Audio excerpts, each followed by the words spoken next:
Madam, আপনার দুধটা বের করবেন প্লিজ, খুব ক্ষুধা লাগছে। এই ফকিরের বাচ্চা সর, ইতর অসভ্য। ম্যাডাম দিন না প্লিজ, দেখেই মনে হচ্ছে অনেক টেস্টি। লজ্জা করছে না তোর থেকে বয়সে বড় একটা মেয়েকে এসব বলতে? লজ্জার কি আছে? আপনি রাস্তায় আপনার দুধ দেখায় বেড়াবেন আর মানুষ একটু খেতে চাইলেই দোষ। আমার দুধ আমি কাউকে খেতে দেবো না। দিন না ম্যাডাম দুধটা বের করে, এত সুন্দর সাদা টকটকের দুধ, দেখেই তো লোভ লাগছে। ছোট লোকের বাচ্চা, আমার বাবা তোকে গ্রাম থেকে তুলে এনেছে, তোকে বাড়িতে কাজ দিয়েছে, আর তুই তার মেয়েকে নোংরা নোংরা কথা বলছিস। রিয়া আসিফকে মারতে গেলেই রিয়ার বান্ধবী রিমি ওকে আটকায়। কি করছিস কি? ছোট মানুষ ভুলে বলে ফেলেছে। তুই আমার বান্ধবী হয়ে ওর হয়ে কথা বলছিস? তুই ভুল বুঝছিস ওকে। কিসের ভুল? তুই শুনিসনি ও আমার দুধ খেতে চেয়েছে? হ্যাঁ, ও দুধ খেতে চেয়েছে ঠিকই, কিন্তু তোর না, তোর ব্যাগে রাখা মিল্ক শেকটা খেতে চেয়েছে। রিমি রিয়ার ব্যাগের বোতল রাখার জায়গা থেকে মিল্ক শেপের বোতলটা বের করে দেখায়। হ্যাঁ, এই দুধটাই তো খাবো। ম্যাডাম তো বান্ধবী ম্যাডামকে বলেছিলেন যে বড় ম্যাডামের দেওয়াই দুধ নাকি খাবেন না, রাস্তায় যে ফেলে দিবেন। খাবার জিনিস ফেলে দেওয়ার দরকার কি ম্যাডাম? আমাকে দিন না, আমি খাই। রিয়া রিমির হাত থেকে বোতলটা নিয়ে আসিফের দিকে ছুঁড়ে মারে। নে খা, ছোট লোকের বাচ্চা। বোতলটা আসিফের গায়ে লেগে মাটিতে পড়ে যায়। মিল্ক শেপ কিছুটা আসিফের জামায় লাগে, বাকিটা মাটিতে ছড়িয়ে যায়। আসিফ হতাশ হয়ে মাটির দিকে তাকিয়ে থাকে। ইস, ফেলে দিলেন, পুরোটা নষ্ট হয়ে গেল। হ্যাঁ, নষ্টই করব। তোর মতো ছোট লোকের বাচ্চার মুখে নেওয়ার চেয়ে নষ্ট করা ভালো। এখন এখান থেকে যা, এখান থেকে এক্ষুনি বের হ আমার চোখের সামনে থেকে। রিয়া, এসব কি করছিস? ও তো সত্যি মিল্ক শেকটার কথাই বলছিল। তুই বিনা কারণে ওকে অপমান করলি, মারলি। চুপ কর রিমি, তুই সব জানতিস, তুই আমাকে ভুল বোঝালি। আর এই ইতরটা প্রথম থেকে ওর কথা বলার ধরনটা সন্দেহজনক ছিল। আমি জানতাম ও বাজে কথা বলছে। ম্যাডাম আমি তো খারাপ কিছু বলিনি, আপনিই ভুল বুঝেছেন। আর বাবা বলেছিল ফেলে দেওয়ার আগে যে কোনো খাবার আমাকে দিতে। তোর বাবার জন্যই তো আজ তোদের এত সাহস। কালই বাবাকে বলে তোকে গ্রামে ফেরত পাঠানোর ব্যবস্থা করব। যা। আসিফ কাঁদো কাঁদো মুখে সেখান থেকে চলে যায়। রিয়া রাগে ফুঁসতে থাকে। রিমি তার দিকে শান্তভাবে তাকায়। রিয়া, তোর না একটু ঠান্ডা হওয়া দরকার। তুই যা করলি সেটা ঠিক হলো না। ছেলেটা সত্যিই নির্দোষ ছিল, আর তোর বাবা তো ওকে ভালোবেসে এনেছেন। তুই এভাবে ছোট লোক বলে অপমান করলি। জানি না রিমি, আমার কেমন যেন অস্বস্তি লাগছিল। ওর কথাগুলো এমন ভাবে বলছিল, মনে হচ্ছিল ও তোর শরীরের কথা বলছে, আর তুই সেটাই ধরে নিলি। এটা তোর মানসিকতা রিয়া। সব সময় সব কিছুকে নোংরা চোখে দেখিস না। মানুষটা তার মাতৃভাষা আর সরলতা দিয়ে কথা বলছিল। আমি কি করব এখন? বাবা শুনলে? বাবার কাছে এসব কিছু বলার দরকার নেই। তুই এখন গিয়ে ছেলেটার কাছে সরি বলবি, এটাই একমাত্র উপায়। সরি? আমি কি ওকে? ইম্পসিবল। তুই জানিস তোর অহংকার আর সন্দেহ বাতিক তোকে কি ভুলটা করালো? যা, এখন সরি বল, অথবা কাল যখন তোর বাবা জানবেন তখন এর চেয়েও বড় লজ্জা পেতে হবে। রিয়া কিছুক্ষণ চুপ করে থাকে, তার মুখে অনুশোচনা আর দ্বিধার ছাপ। শেষ পর্যন্ত সে মাথা নেড়ে রিমিকে অনুসরণ করে সেই দিকে হাঁটে যেদিকে আসিফ গিয়েছে। রিয়া তখনও রাগে কাঁপছে। দেখলি রিমি কেমন নাটক করছে? ছোট লোকের বাচ্চা কোথাকার। আমার দুধ যত সব ইতর। রিয়া, তুই বাড়াবাড়ি করছিস। ও সত্যি মিল্ক শেকটা চেয়েছিল, তুই ভুল বুঝেছিস। আর ছোট লোক বলে ওকে অপমান করাটা খুবই জঘন্য কাজ। ও, তোর আবার শুরু হলো সব সময় গরিবদের হয়ে ওকালতি করা। ওরা গরিব বলে তো ওদের এত সাহস, রাস্তায় যাকে তাকে যা খুশি বলতে পারে। ও তোকে নোংরা কথাটা বলেনি, তুই নিজের মন গড়া নোংরামি ওর কথার উপর চাপিয়ে দিয়েছিস। আর তোর বাবার দেওয়া খারাপ আর তোর বাবার দেওয়া খাবার নষ্ট করলি, এটাও কি ছোট লোকই নয়? আমার জিনিস আমি যা খুশি করব, আর আমি কাউকে সরি টরি বলতে যাব না। আমি জানি ও ইচ্ছে করেই এমন কথা বলেছে যাতে আমি বিব্রত হই। গ্রামের নোংরা বুদ্ধি। তুই নিজের ভুলটা মানবি না, না? ঠিক আছে, চল এবার। তবে মনে রাখিস, তোর এই অহংকার একদিন তোকে বিপদে ফেলবে। ব্রিয়া রিমিকে কোনো পাত্তা না দিয়ে হনহন করে হাঁটা শুরু করে। রিমি তার পেছনে যেতে যেতে দেখল আসিফ তখনও একটু দূরে গাছের নিচে বসে আছে, মন খারাপ করে মাটির দিকে তাকিয়ে। রিয়াকে বোঝানো বৃথা, ওর মনে জেদ আর অহংকার এত সহজে ভাঙবে না। ছেলেটা বড্ড কষ্ট পেল। রিমি কিছু দূর হেঁটে গিয়ে আবার ফিরে আসে। রিয়া ততক্ষণে অনেকটাই এগিয়ে গেছে। রিমি আসিফের কাছে যায়। আসিফ শোনো। ম্যাডাম, আপনি? হ্যাঁ শোনো, রিয়া আসলে একটু, ওর মাথাটা গরম ছিল, ও ভুল বুঝেছে। তুমি মন খারাপ করো না প্লিজ। না ম্যাডাম, মন খারাপ করব কেন?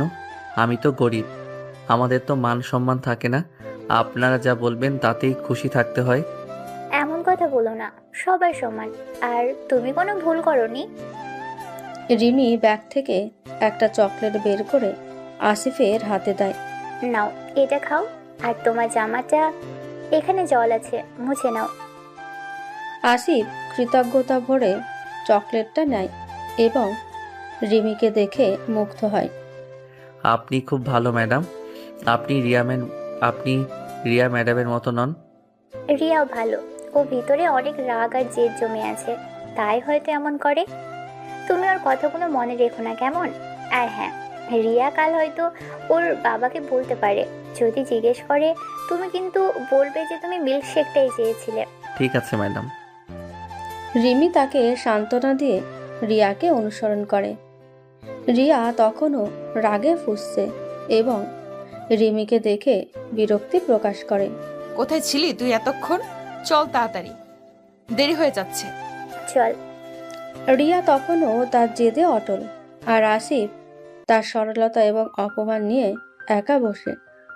এই ঘটনা রিয়াকে শিক্ষা দেবে না, বরং তার জেদ আরও বাড়িয়ে দেবে। সে নিজেকে সঠিক প্রমাণ করার জন্য নতুন পথ খুঁজবে। বাড়ি ফিরে রিয়া সোজা তার বাবা রায়হান সাহেবের কাছে যায়। রায়হান সাহেব তখন নিজের স্টাডি রুমে বসে খবরের কাগজ পড়ছিলেন। বাবা তুমি শোনো তো, ওই আসিফ যাকে তুমি গ্রাম থেকে নিয়ে এসেছো, সে আমার সাথে কি করেছে?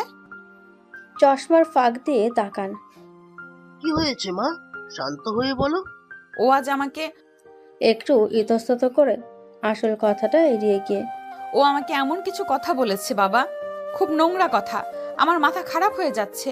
ও আমার মিল্কশেকটা চেয়েছিল, কিন্তু এমন ভাবে চেয়েছিল যেন যেন যেন কি মা? যেন ও আমার কথাটা প্রায় মুখ ফসকে বেরিয়ে আসছিল, কিন্তু রিয়া কৌশল করে যেন ও আমার খুব ব্যক্তিগত কিছু একটা চেয়ে বসেছে। আমি ওকে বকলাম, বোতলটা ছুঁড়ে মারলাম, আর ও আমাকে কি বললো জানো? ছোট লোকের বাচ্চা বললে কি হবে? চশমা খুলে টেবিলে রাখেন রায়হান সাহেব, গম্ভীরভাবে বলেন। রিয়া, তুমি কাউকে ছোট লোক বলেছো? হ্যাঁ বলেছে তো, কি হয়েছে? ও তো ছোট লোকই, বাবার কাজের লোক। রিয়া, আর একবার যদি তোমার মুখে এই ছোট লোক শব্দটা শুনি, আমার থেকে খারাপ আর কেউ হবে না। আসিফ আমার কর্মচারী নয়, সে আমার আশ্রিত। আর সবার আগে সে একজন মানুষ, তোমার মতোই। মানুষ? ইস বাবা, তুমি কেন সবসময় ওদের পক্ষে কথা বলো? ওরা গরিব, নোংরা, অশিক্ষিত। ওদের সাহস দেখেছো? তোমার মেয়েকে আজও কি অপমানটাই না করেছে। আসিফ তোমার কি অপমান করেছে সেটা যদি স্পষ্ট করে না বলো, তবে আমি ধরে নেব দোষটা তোমারই ছিল। আর মিল্ক শেকের ব্যাপারটা রিমি আমাকে বলেছে। রিমি, ও আমার বান্ধবী হয়ে ওর পক্ষ নিচ্ছে, তুমিও নিচ্ছ কেন? কারণ সত্য সব সময় বড়লোকই বা গরিবানা মানে না। শোনো মা, আজ তুমি যে বাড়িতে আছো, যে পোশাকটা পরে আছো, তার দাম হয়তো আসিফের সারা জীবনের উপার্জনের চেয়ে বেশি। কিন্তু একটা কথা মনে রাখবে, টাকা দিয়ে মানুষ মাপা যায় না। আমি মানবো না। শোনো, এই যে তোমার অহংকার, এটা তোমাকে অন্ধ করে দিয়েছে। গরিবেরা কি? তারা তোমার মতোই মানুষ। তাদেরও খিদে পায়, হাসি কান্না আছে। তারা তোমার মতো এসি গাড়িতে ঘোরে না, রিক্সা চালায়। তারা তোমার মতো দামি খাবার খায় না, নুন ভাত খায়। কিন্তু তারা চুরি করে না, কারো ক্ষতি করে না। তারা কঠোর পরিশ্রম করে বাঁচে, বুঝলে? আর সেই পরিশ্রমের ফলটা তো আমি নিচ্ছি না। তুমি এক হবে না, তবে সম্মান তো দিতে শিখবে। আসিফ যা চেয়েছে তা যদি তোমার শরীর থেকে বের হওয়া কিছু হতো তবে তোমার রাগটা করাটা স্বাভাবিক ছিল, কিন্তু সেটা ছিল মিল্ক শেক। তার সরলতা তুমি বুঝতে পারোনি, কারণ তোমার মনটা অহংকারে ভরা। না, ও ইচ্ছে করেই ওই নোংরা কথাটা বলেছিল। আর তুমি যদি ওকে না তাড়িয়ে দাও তাহলে আমি কাল থেকে ওর সাথে কথাই বলবো না। এটাই তোমার সমস্যা রিয়া, তুমি মানতেই চাও না যে তুমি ভুল। আসিফ কোথাও যাবে না, বরং তোমার নিজের চিন্তা ভাবনা পাল্টানো দরকার। গরিবেরা তোমার দাস নয়, তোমার ভাই বোন বা বন্ধু হতে পারে। মানুষের ভেতরের মূল্যটা বোঝার চেষ্টা করো। রিয়া রাগে ফুঁসতে ফুঁসতে ঘর থেকে বেরিয়ে যায়। তার বাবা সব কথা তার বাম কানে ঢুকলেও ডান কান দিয়ে বেরিয়ে যায়। তার জেদ আরো কয়েক গুণ বেড়ে গেল। রায়হান সাহেব হতাশ হয়ে টেবিলের দিকে তাকিয়ে রইলেন। তিনি জানেন তার মেয়েকে বোঝানো সহজ নয়। বাবার কথায় রিয়া শান্ত হওয়ার বদলে আরো জেদি হয়ে উঠল। সে মনস্থির করল আসিফকে এমন শিক্ষা দেবে যাতে সে আর কোনোদিন তার মুখের ওপর কথা বলার সাহস না পায়, বা তার বাবাকেও যেন কোনোদিন তার বিপক্ষে যেতে না হয়।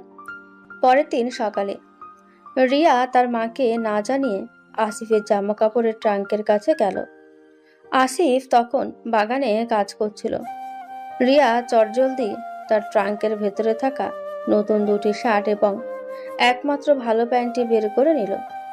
সেগুলো নিয়ে সে সোজা বাড়ির পিছনে, যেখানে পুরনো জিনিস পোড়ানো হয়, সেখানে গিয়ে আগুনে ফেলে দিল। কিছুক্ষণের মধ্যেই আসিফের জামা কাপড়গুলো উড়ে ছাই হয়ে গেল। রিয়া এক কোণে লুকিয়ে সবটা দেখল। তার মুখে এক পৈশাচিক হাসি। এবার বুঝবি আমার সাথে লাগলে কি হয়। বাবা আমাকে যা খুশি বলুক, আমি তোকে থাকতে দেব না। দুপুরে কাজ শেষে আসিফ যখন স্নান করে এসে জামা কাপড় পাল্টাতে গেল, তখন দেখল তার ট্রাঙ্ক ফাঁকা। তার নতুন শার্টগুলো নেই। হতভম্ব হয়ে সে চারিদিকে খুঁজতে লাগলো। তার চোখ জলে ভরে উঠল, কারণ ওই কাপড়গুলো ছিল তার বাবা মায়ের দেওয়া শেষ উপহার। কই গেল আমার জামাগুলো? আসিফ জানে না যে এটা রিয়া করেছে। সে ভয়ে ভয়ে রায়হান সাহেবকে জানালেই রায়হান সাহেব অবশ্য বুঝতে পারলেন এ কার কাজ হতে পারে, কিন্তু তিনি মেয়ের বাড়াবাড়ি দেখে আপাতত চুপ রইলেন। তিনি আসিফকে নতুন কিছু জামা কাপড় কিনে দিলেন, তবে আসিফের মন থেকে সেই কষ্ট দূর হলো না। কদিন পর রিয়া কলেজে গেল। তার রাগের রেশ এখনো কাটেনি। ক্লাসের শেষে রিয়া যখন তার বন্ধুদের সাথে করিডোর দিয়ে যাচ্ছিল, তখন একটা ছেলে তার পথ আটকালো। ছেলেটা কলেজের দ্বিতীয় বর্ষের ছাত্র, নাম অমিত। সে দেখতে বেশ স্মার্ট এবং ধনী পরিবারের ছেলে। হে রিয়া, কেমন আছো? তোমার জন্য একটা জিনিস এনেছিলাম।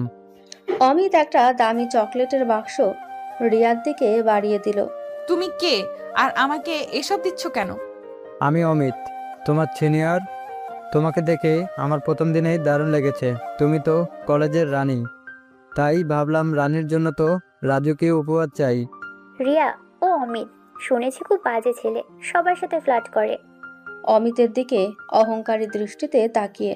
আমি কলেজের রানী কিনা সেটা জানার জন্য তোমার কোনো উপহারের দরকার নেই, আর আমার এসব ফালতু জিনিস পছন্দ নয়। রিয়া অমিতের হাত থেকে চকলেটের বাক্সটা নিয়ে করিডোরের ডাস্টবিনে ছুঁড়ে ফেলে দিল। এটা কি করলে? তুমি এত অহংকারী কেন? অহংকার নয়, আত্মসম্মান। আমি তোমার মতো ফালতু ছেলেদের পাত্তা দেই না। আর শোনো, আমাকে আর ফোন করার চেষ্টা করবে না। রিয়া তার বান্ধবীদের নিয়ে চলে গেল। অমিত অপমানিত হয়েও এক অদ্ভুত হাসি হাসল। বাহ, এই মেয়েটা তো অন্যরকম। এর জেদটা আমার পছন্দ হলো। একে আমার চাই। তুমি আমাকে পাত্তা দিলে না রিয়া। তোমার এই অহংকারেই আমি ভাঙবো। দেখা যাক তুমি কতদিন আমাকে এড়িয়ে যেতে পারো। রিয়া কলেজ থেকে বেরিয়ে গেল। তার মনে আসিফের ওপর জেদ আর অমিতের দেওয়া অপমানের মিশ্র প্রতিক্রিয়া। সে বুঝতেই পারল না তার অহংকার তাকে এক নতুন সমস্যার দিকে ঠেলে দিচ্ছে। এরপর দিনগুলো অন্যরকম হতে শুরু করলো। রিয়া যতবার অমিতকে এড়িয়ে চলতে চাইতো, অমিত ততবারই নতুন কোনো কৌশলে তার কাছাকাছি আসতো। সে রিয়ার ক্লাস টাইমিং, রুটিন, এমনকি পছন্দের জায়গাগুলো জেনে নিল। একবার রিয়া কলেজ ক্যান্টিনে বসেছিল। অমিত সেখানে এসে তার পছন্দের কোল্ড কফি আর একটা দামি চিজ কেক এনে দিল। এটা তোমার জন্য, জোর করব না। খেতে ইচ্ছে না হলে ফেলে দিতে পারো। তবে একটা কথা, আমি তোমাকে সত্যি পছন্দ করি। আমি তোমার মতো আত্মবিশ্বাসী এবং স্পষ্টবাদী মেয়ে আগে দেখিনি। অমিতার চোখে এবার কোনো ফ্ল্যাটিং ছিল না, ছিল এক ধরনের মুগ্ধতা। রিয়া কিছুটা নরম হলো। এত দামি একটা উপহার ডাস্টবিনে ফেলার রুচি হলো না। থ্যাঙ্কস, কিন্তু আমার কাছে কেন আসছো? আমি তোমাকে পাত্তা দিই না। আমি হার মানতে শিখিনি। তোমার অহংকার আমাকে আরও আকর্ষণ করে, তোমার রাগ, তোমার জেদ, সবই আমার ভালো লাগে। আমি তোমার ভেতরের নরম মানুষটাকে দেখতে চাই। অমিতের ভিন্ন কৌশল রিয়াকে ছুঁয়ে গেল। সে এতদিন ধরে শুনে এসেছে যে সে অহংকারী, বাজে, কিন্তু অমিত তার অহংকারকে প্রশংসা করছে। রিয়ার মনের গভীরে থাকা জেদটা এবার গলতে শুরু করলো। সে চিজ কেকটার এক টুকরো খেলো। রিমি পরে রিয়াকে একা পেয়ে, রিয়া, তোর কি হলো? তুই কেন ওকে পাত্তা দিচ্ছিস? ও একটা প্লে বয়, ওর কাছে সব মেয়েই খেলার পুতুল। ও রিমি, তুমি তো সব সময় খারাপ কিছু ও রিমি, তুই তো সবসময় খারাপ কিছু খুঁজে পাস। আমি তো অন্যদের মতো নয়, আমি তো অন্যদের মতো নয়। ও আমার যেটা সম্মান করে। আর শোন, আমাকে পটানো অত সহজ নয়। আমি ওকে দিয়ে ওর নোংরা অহংকার ভাঙবো। তুই আগুন নিয়ে খেলছিস, ও তোর অহংকার ভাঙবে, তুই ওর নয়। ও যে তোকে ধীরে ধীরে নিজের জালে জড়াচ্ছে, তুই সেটা বুঝতে পারছিস না। দেখি কি করতে পারে। আমি ওর সাথে মিশবো, কারণ ও স্মার্ট আর ধনী। আর তোর এসব ফালতু উপদেশ আমার দরকার নেই। এরপর থেকে রিয়া আর অমিতের মেলামেশা বাড়তে লাগলো। অমিত রিয়ার জন্য দামি দামি উপহার আনতো, কলেজে তার প্রশংসা করত, আর রিয়াকে স্পেশাল ফিল করাতো। রিয়ার মনে হতে লাগলো অমিতই একমাত্র ছেলে যে তাকে ঠিকভাবে বুঝেছে। তার বাবার কাছেও যে সম্মান পায়নি, অমিতের কাছে সে সেটা পাচ্ছে। এক সন্ধ্যায় কলেজ শেষ হওয়ার পর অমিত রিয়াকে তার গাড়িতে করে একটা নির্জন কফি শপে নিয়ে গেল। পরিবেশটা ছিল খুব রোমান্টিক। রিয়া, আমি আর থাকতে পারছি না। আমি তোমাকে মন থেকে ভালোবাসি। তুমি আমার জীবনের সব থেকে মূল্যবান সম্পদ হতে পারো। অমিত রিয়ার হাত ধরে। রিয়ার মনে তখন এক অন্যরকম অনুভূতি। তার অহংকার, জেদ, সবকিছু যেন অমিতের ভালোবাসার কাছে হার মানছিল। সে এতদিন ধরে যে মনোযোগ আর প্রশংসার কাঙাল ছিল, অমিত তাকে সেটাই দিয়েছিল। আমিও তোমাকে পছন্দ করতে শুরু করেছি অমিত। সেই দিনই তারা আনুষ্ঠানিকভাবে সম্পর্কে জড়ালো। রিমি এই সম্পর্ক মেনে নিতে পারল না। সে রিয়াকে বারবার সতর্ক করলো। রিয়া, তুই বড় ভুল করছিস। ও তোকে ব্যবহার করবে, তুই অন্ধ হয়ে গেছিস। তুই আমার জীবনে নাক গলাবি না। আমার জীবন আমি যা খুশি করব। তুই আমার ভালো চাস না। আমার মনে হচ্ছে অমিতই একমাত্র যে আমাকে ভালোবাসে। রিয়া নিজেকে সঠিক প্রমাণ করতে গিয়ে অমিতের গভীর ভালোবাসার ফাঁদে পা দিল। তার জেদ এবার তাকেই বিপদে ফেলল। অন্যদিকে আসিফ তখনও রায়হান সাহেবের বাড়িতে কাজ করে চলেছে। রিয়া তার ক্ষতি করে তৃপ্তি পেলেও আসিফের ওপর তার রাগ কমার বদলে যেন আরো বেড়ে গেল। সে চাইতো আসিফ যেন বাড়ি ছেড়ে চলে যায়। রিয়া আর অমিতের প্রেম ধীরে ধীরে গাঢ় হলো। তারা প্রায়ই কলেজের বাইরে দেখা করত। রিয়া অমিতের মনোযোগে ভেসে যাচ্ছিল, আর তার অহংকার তাকে অন্ধ করে রেখেছিল। অন্যদিকে আসিফ নীরবে তার কাজ করে যাচ্ছিল। রিয়া মাঝে মাঝে ইচ্ছাকৃতভাবে অমিতের সাথে ঘনিষ্ঠ হওয়ার দৃশ্য এমনভাবে তৈরি করত যাতে আসিফ তা দেখতে পায়। একদিন বিকেলে আসিফ বাজার থেকে ফিরছিল। কলেজের পেছনের গলিতে একটা কফি শপের কাছে সে দেখলো অমিত আর রিয়া গাড়িতে বসে গল্প করছে। আসিফ পাশ দিয়ে যাওয়ার সময় একটু উঁকি দিল। তার চোখ আটকে গেল অন্য একটা দৃশ্যে।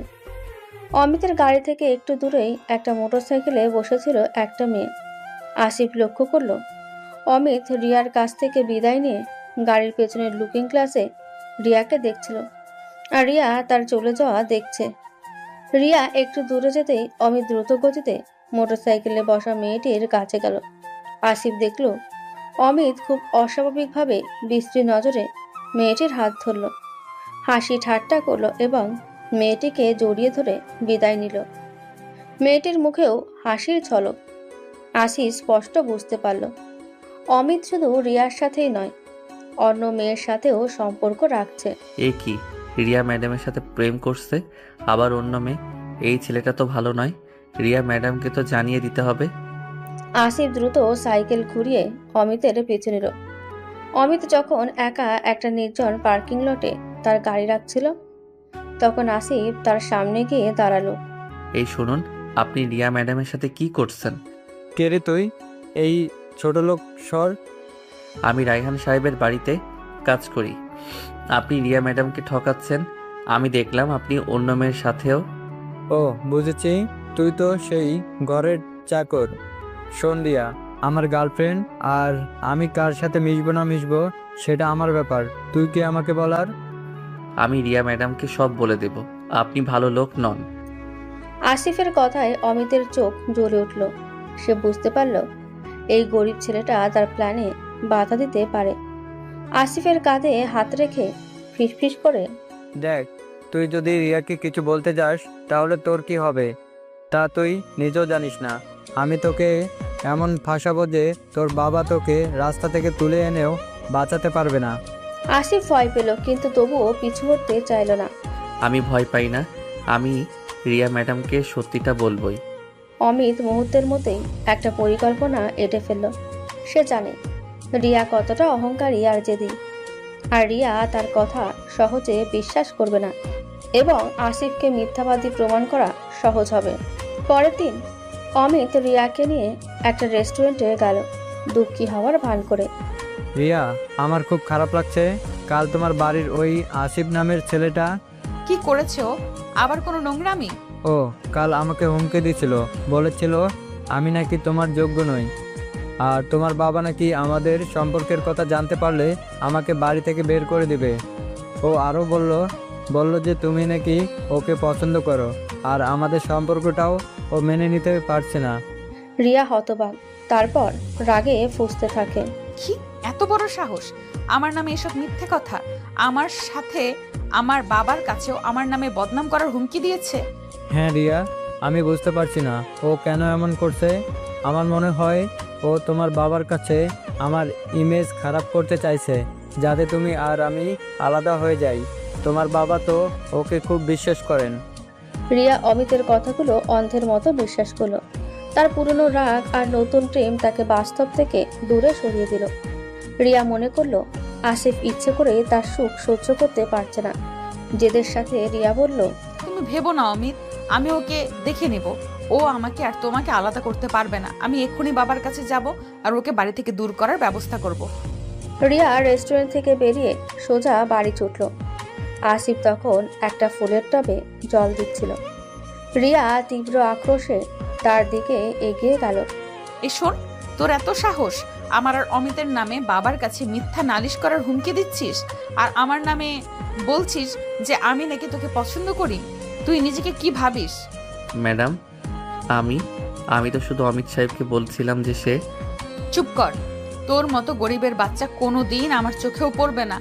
তুই শুধু আমার জীবনটা নষ্ট করতে চাস। আমার বাবার কাছে গিয়ে সব বলবো। কালকের মধ্যে তোকে এই বাড়ি থেকে বের হতে হবে। আসিফ বুঝতে পারল অমিতের পাত্তা ফাঁদে সে ফেসে গেছে। রিয়া তার কোনো কথাই শুনবে না। তার চোখ ছলছল করে উঠল। রিয়া ম্যাডাম, আপনার আজ অনেক টাকা, অহংকার আর ক্ষমতা। আপনি আমাকে রাজমহল থেকে রাস্তায় নামাতে চাইছেন, নামান, কিন্তু একটা কথা মনে রাখবেন। আসিফ তীব্র দৃষ্টিতে রিয়াকে দেখল। একদিন আপনারও অহংকার ভাঙবে, আর আপনারও এই রাজমহল থেকে রাস্তায় নামার দিন আসবে। গরিবদের অভিশাপ সহজে লাগে না, কিন্তু যখন লাগে তখন সব কেড়ে নেয়। আসিফের এই অভিশাপ রিয়াকে কাঁপিয়ে দিল, কিন্তু তার জেদ সেই ভয়কে মুহূর্তেই ঢেকে দিল। রিয়া রাগে অন্ধ হয়ে তার বাবার দিকে ছুটল। অমিতের চাল সফল হলো। আসিফ রায়হান সাহেবের চোখে খারাপ হওয়ার দ্বার প্রান্তে, আর রিয়া তার নিজের পায়ে কুড়াল মারল। রিয়া তার বাবার কাছে গিয়ে আসিফের বিরুদ্ধে অমিতের শেখানো মিথ্যা অভিযোগগুলো এমনভাবে উপস্থাপন করলো যে রায়হান সাহেব দ্বিধায় পড়ে গেলেন। তিনি মেয়েকে বিশ্বাস করবেন নাকি এতদিন ধরে বিশ্বস্ত আসিফকে? এই নিয়ে তার মনে দ্বন্দ্ব চলল। তবে রায়হান সাহেব আপাতত আসিফকে কিছু বললেন না, শুধু রিয়াকে বোঝালেন যে প্রমাণ ছাড়া কাউকে দোষী বলা উচিত নয়। রিয়া এতে আরো জেদি হয়ে উঠল। পরের দিন ছিল অমিতের জন্মদিন। সকাল থেকে অমিত রিয়াকে নানান দামি উপহারে ভরিয়ে দিল। রিয়া নিজেকে স্পেশাল মনে করতে শুরু করলো, আর আসিফের অভিশাপের কথা পুরোপুরি ভুলে গেল। বিকেলে অমিত রিয়াকে ফোন করে। রিয়া, আজ আমার জন্মদিন। আমি তোমার সাথে একটু একা সময় কাটাতে চাই। একটা খুব স্পেশাল সারপ্রাইজ আছে তোমার জন্য। কোথায়? আমার মামার একটা ফ্ল্যাট আছে, ওই কলেজের থেকে কাছেই, এখন খালি থাকে। সেখানে একটা ছোটোখাটো আয়োজন করেছি। শুধু তোমার আর আমার জন্য, কেউ থাকবে না। প্লিজ আসো। রিমি বারবার রিয়াকে অমিতের সাথে একা যেতে নিষেধ করেছিল। রিয়া, তুই বুঝছিস না কেন? ও তোকে খালি ফ্ল্যাটে কেন ডাকছে? ওর মতলব খারাপ। তুই যাস না প্লিজ। আজও জন্মদিন। ও যদি তোকে সত্যিই ভালোবাসে তাহলে সবাই মিলে সেলিব্রেট করুক। তোর কেন এত সমস্যা? অমিত আমাকে ভালোবাসে আর ও আমাকে স্পেশাল ফিল করাতে চায়। তুই যা, তোর ইচ্ছা হচ্ছে, আমি যাবই। রিয়া তার বান্ধবীর কথা উপেক্ষা করে অমিতের ঠিকানায় পৌঁছালো। ফ্ল্যাটটা দেখতে বেশ বিলাসবহুল, কিন্তু পুরো খালি। চারিদিকে শুধু অল্প কিছু জন্মদিনের সজ্জা। চারিদিকে তাকিয়ে কোথায় সবাই? তুমি না বললে আয়োজন করেছো? দরজা বন্ধ করে তালা লাগাতে লাগাতে শুধু আমি আর তুমি, রিয়া। এটাই তো আমার আসল সারপ্রাইজ। অমিতের চোখে এবার আর সেই মুগ্ধতা ছিল না, ছিল এক ঠান্ডা হিংস্র দৃষ্টি। রিয়া প্রথমবার একটু ভয় পেল। দরজা বন্ধ করলে কেন? রিয়ার দিকে এগিয়ে আস্তে আস্তে আর কেন? আজ আমার জন্মদিন, আর আমার জন্মদিনের সেরা উপহার তো তুমিই হবে, রিয়া। তোমার ওই অহংকার, তোমার এই জেদ, আজ আমি সব ভাঙবো। কি বলছো তুমি এসব? অমিত, কি ভাবছিলে আমি তোমার মতো অহংকারী ধনী মেয়েকে মন থেকে ভালোবাসি? হ্যাঁ, তোমার মতো 10টা মেয়ে আমার পেছনে ঘোরে। তুমি আমাকে প্রথমে অপমান করেছিলে, তাই আমার জেদ চেপে গিয়েছিল। তোমাকে পটানোটা আমার একটা চ্যালেঞ্জ ছিল। অমিতের কথাগুলো শুনে রিয়ার মাথায় আকাশ ভেঙে পড়ল। তার সারা শরীর কাঁপতে শুরু করলো। আসিফের অভিশাপের কথা তার মনে পড়ল। তুমি তুমি মিথ্যা বলেছো।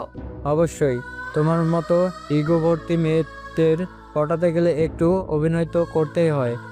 আর কখন? অমিত জোর করে রিয়ার হাত ধরল।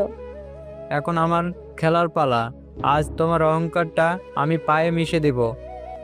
রিয়া নিজেকে ছাড়ানোর জন্য প্রাণপণ চেষ্টা করতে লাগলো। সে চিৎকার করার চেষ্টা করলো, কিন্তু অমিত তাকে চেপে ধরল। ছাড়ো আমাকে অমিত। রিমি ঠিক বলেছিল, বাবা বাঁচাও আমাকে। কেউ নেই রিয়া, তোমার অহংকারের রাজমহল আজ ভাঙতে চলেছে। আজ তোমার সব অহংকার আমি শুষে নেব। রিয়া বুঝতে পারল তার জীবনের সবচেয়ে বড় বিপদ আসন্ন। তার অহংকার তাকে আজ এই নরকের মুখে এনে দাঁড় করিয়েছে। যে আসিফকে সে ছোট লোক বলে অপমান করেছিল, তার সরল সতর্কতাই ছিল একমাত্র সত্যি। কিন্তু অহংকারের বশবর্তী হয়ে সে নিজের বিপদ নিজেই ডেকে আনল। ফ্ল্যাটের নীরবতা রিয়ার অসহায় কান্নার শব্দে ভরে উঠল। রিমি অমিতের অভিসন্ধি বুঝতে পেরে আর রিয়াকে একা ফ্লাইটে যেতে দেখে ভয়ে কাঁপতে কাঁপতে দ্রুত ফোন করলো। প্রথমে এসে রায়হান সাহেবকে পুরো ঘটনাটা জানালো। মেয়ের বিপদের কথা শুনে রায়হান সাহেব আর এক মুহূর্ত দেরি করলেন না। সঙ্গে সঙ্গেই পুলিশ নিয়ে ফ্লাইটের ঠিকানায় রওনা হলেন। এরপর রিমি রায়হান সাহেবের বাড়ির ল্যান্ডলাইনে ফোন করে কাঁপা গলায় আসিফকে সব খুলে বলল। আসিফ, তাড়াতাড়ি যাও, রিয়া বিপদে পড়েছে। অমিত ওকে একা একটা ফ্ল্যাটে ডেকে, প্লিজ তুমি যাও। অ্যাড্রেসটা আমি তোমাকে মেসেজ করে দিচ্ছি। আসিফের মনে রিয়ার প্রতি ঘৃণা থাকলেও রিমি আর রায়হান সাহেবের দয়া তার মনে ছিল। তাছাড়া সে নিজে চোখে অমিতের প্রতারণা দেখেছে। এক মুহূর্ত দেরি না করে সে দ্রুত সাইকেল নিয়ে ফ্ল্যাটের দিকে ছুটল। আসিফ যখন ফ্ল্যাটটির সামনে পৌঁছালো, তখন ভেতরের দরজাটা হালকাভাবে ভেজানো ছিল। সে দরজায় ধাক্কা দিতেই তা খুলে গেল। ভেতরে ঢুকে সে দেখল মেঝেতে পড়ে থাকা রিয়াকে অমিত চাপটে ধরে আছে এবং রিয়া প্রাণপণে নিজেকে ছাড়ানোর চেষ্টা করছে। অমিত, ছাড়ুন ওকে। অমিত আসিফকে দেখে হতবাক। সে কল্পনাও করেনি যে এই ছোট লোক চাকর সবার আগে এখানে এসে পৌঁছাবে। রাগে অন্ধ হয়ে আসিফ তার গ্রাম্য শক্তিতে ঝাঁপিয়ে পড়ল অমিতের ওপর। অমিত শুধুমাত্র দামি জামাকাপড় পরা একটা প্লেবয়। আসিফের অপ্রত্যাশিত আক্রমণের কাছে দাঁড়াতেই পারল না। আসিফ তাকে এলোপাথারি কিলঘুষি মারতে শুরু করলো। মার খেয়ে অমিত বুঝে গেল এখানে থাকা নিরাপদ নয়। সে দ্রুত নিজেকে ছাড়িয়ে নিয়ে ফ্ল্যাটের পেছনের সিঁড়ি দিয়ে পালিয়ে গেল। অমিত পালাতেই রিয়া ভয়ে আর অপমানে পাথরের মতো বসে রইল। তার দামি পোশাক ছিন্ন ভিন্ন, সে অর্থনগ্ন। তার চোখে তখন কোনো জেদ নেই, শুধু এক হিমশীতল আতঙ্ক। জীবনের সবচেয়ে বড় বিপদের মুহূর্তে তার সব অহংকার, সমস্ত দেমাগ ভেঙে চুরমার হয়ে গেল। হাঁপাতে হাঁপাতে রিমার দিকে তাকিয়ে, ম্যাডাম, আপনি? হাঁপাতে হাঁপাতে রিয়ার দিকে তাকিয়ে আসিফ আর কথা শেষ করতে পারল না। রিয়া নিজেকে সামলাতে না পেরে তার সমস্ত ভয় আর অপমান নিয়ে এক ঝটকায় উঠে আসিফের বুকে আছড়ে পড়ল। সে তার ত্রাতা আসিফকে শক্ত করে জড়িয়ে ধরে হাও মাও করে কাঁদতে শুরু করলো। তার কাছে তখন আসিফ কোনো চাকর নয়, সে কেবল একজন মানুষ, তার জীবন বাঁচানো একমাত্র অবলম্বন। ঠিক এই মুহূর্তেই ফ্ল্যাটের মূল দরজা সজোরে ভেঙে গেল। চিৎকার করে রিয়া, মা। রায়ান সাহেব পুলিশ নিয়ে ভেতরে প্রবেশ করলেন, কিন্তু ঘরের ভেতরে দৃশ্যটি দেখে তিনি থমকে গেলেন। অর্ধনগ্ন অবস্থায় তার মেয়ে একজন চাকরের বুকে আশ্রয় নিয়েছে, আর সেই চাকরটিও বিপর্যস্ত, যেন কোনো ঘনিষ্ঠ মুহূর্তের পর ধরা পড়েছে। রায়হান সাহেবের চোখ বিস্ময় আর সন্দেহে বড় হয়ে গেল। এর কিছুক্ষণের মধ্যেই কোত্থেকে যেন কয়েকজন সাংবাদিকও খবর পেয়ে ফ্লাইটে ঢুকে পড়ল। অমিতের পালিয়ে যাওয়া কিংবা রিয়ার ওপর আক্রমণের চেষ্টা কোনো কিছুই কেউ দেখল না। তাদের চোখে পড়ল শুধু একটাই দৃশ্য, শিল্পপতি রায়হান সাহেবের মেয়ে তার বাড়ির কর্মচারীর সাথে ঘনিষ্ঠ অবস্থায়। সাংবাদিকরা মুহূর্তে ঘটনাকে অন্য মোড় দিল। তাদের সংবাদ শিরোনামে তৈরি হলো, শিল্পপতির মেয়ে শিলতাহানি, চাকরের সাথে অবৈধ সম্পর্ক, ফ্ল্যাটে প্রেমিকের আবির্ভাব। পুলিশ আসিফকে ঘিরে ধরল। রায়হান সাহেব সমাজের চোখে কলঙ্ক, মেয়ের প্রতি চরম হতাশা এবং অপমান নিয়ে সেই হতবাক দৃশ্যটির দিকে তাকিয়ে রইলেন। আসিফের অভিশাপ সত্য হলো, রিয়ার অহংকার ভাঙল, আর সমাজের চোখে সে তার ঘৃণিত ছোটলোক চাকরের সাথে একই রাস্তায় নেমে এলো। কেউ বিশ্বাস করল না যে আসিফ রিয়াকে বাঁচিয়েছে। সবাই ধরে নিল বাড়ির চাকরের সাথে রিয়া স্বেচ্ছায় এই সম্পর্ক তৈরি করেছে। সেই দিনের ঘটনার পর রায়হান সাহেবের রাজমহলে যেন শ্মশানের নীরবতা নেমে এলো। সংবাদপত্র ও টিভিতে একের পর এক কুরুচিকর খবর প্রকাশিত হতে লাগলো। শিল্পপতির মেয়ের কুকীর্তি, বাড়ি চাকরের সাথে অবৈধ প্রেম, এইসব শিরোনাম রায়হান সাহেবের ব্যবসা ও সামাজিক মর্যাদাকে ধূলিসাৎ করে দিল। পুলিশ তদন্তে অমিতকে খুঁজে পাওয়া গেল না, কিন্তু কেউ বিশ্বাস করল না আসিফ রিয়াকে বাঁচিয়েছিল। রায়হান সাহেব বুঝতে পারলেন একমাত্র পথ হলো পরিস্থিতিকে সামলানো। স্টাডি রুমে বসে ক্লান্ত ও বিধ্বস্ত স্বরে, মান সম্মান সব শেষ, এ সমাজের মুখ দেখানোর উপায় নেই। রিয়া, তোমার অহংকার আজ আমার সবটুকু কেড়ে নিল। রিয়া তখন তার ঘরে। দিনের আলোয়ও সে নিজেকে লুকানোর চেষ্টা করছে। তার জেদ, তার অহংকার সব ভেঙে চুরমার হয়ে গেছে। সে এখন কেবল একজন ভয় পাওয়া লজ্জিত মেয়ে। সে জানে তার বাবার দিকে এখন আর তা তাকানোর মতো সাহস তার নেই। এক কাজ করতে হবে, এটাই একমাত্র রাস্তা। এই কলঙ্ক দূর করার আর কোনো উপায় নেই। রায়হান সাহেব আসিফকে তার সামনে ডাকলেন। আসিফ যে এখনো হতবাক, সে কেন এমন বিপদে পড়ল। সে তো শুধু রিয়াকে বাঁচাতে গিয়েছিল। আসিফের দিকে কঠোর দৃষ্টিতে তাকিয়ে, সবাই যা রুটিয়েছে আমি জানি আর পুরোটাই সত্য নয়, কিন্তু সমাজ সেটাই বিশ্বাস করবে যা তারা দেখেছে। আমার কোনো উপায় নেই, আমার আর আমার পরিবারের সম্মান রক্ষা করতেই হবে। নীরবে মাথা নিচু করে সাহেব, আমি রিয়া ম্যাডামকে আসিফের কথা থামিয়ে চুপ, এখন আর কোনো কথা নয়। আমি সিদ্ধান্ত নিয়েছি, তোমরা বিয়ে করবে। আসিফ চমকে ওঠে। রিয়া ম্যাডামের সাথে বিয়ে? যে তাকে ছোটলোক বলে অপমান করত, যার অভিশাপে তার জামা কাপড় পুড়িয়ে দেওয়া হয়েছিল। কাপা কাপা স্বরে সে কি বলছেন সাহেব? আমি তো আপনার আমার কর্মচারী, তাই তো?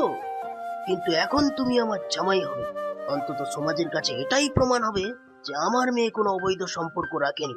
সে একজন গরিব ছেলেকে ভালোবেসেছে, যা পরে আমি মেনে নিয়েছি। এতে কিছুটা হলেও আমার মুখ বাঁচবে। আর তুমি এই বাড়ির চাকর থেকে রায়হান সাহেবের জামাই হবে। আসিফ মাথা নিচু করে রইল। তার কাছে এটা ভাগ্যের এক নির্মম পরিহাস।